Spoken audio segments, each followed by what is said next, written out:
As convenient as IRB may be, most real programming takes place in files. Let's get started by making a file called hello.rb in a directory called ruby_tutorial.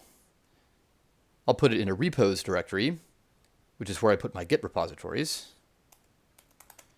Make directory -p will make any intermediate directories if you don't have repos. / Ruby tutorial.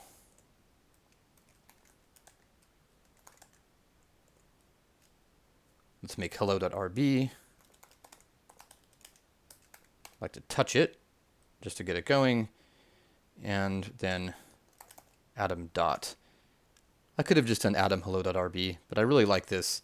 It's a good practice to open the whole directory in atom.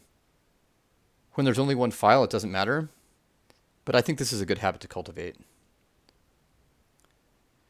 We can see here, hello.rb, and the command here is exactly what we did in the REPL.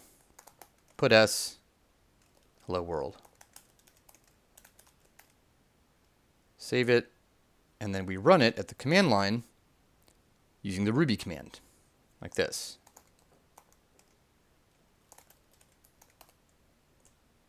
Hello world. Of course, this is really simple, but now we're in a great position to be able to write longer programs, ones that couldn't fit comfortably in a REPL. Let's do the same thing on the Cloud IDE.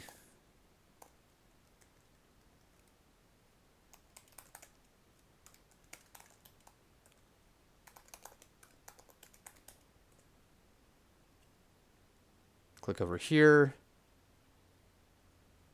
repos, Ruby tutorial, and then if we do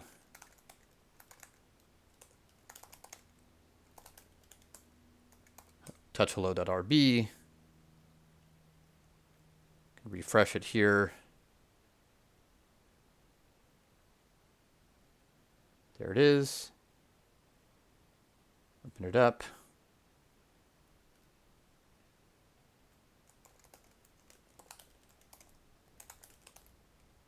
Save it and run it. There we go.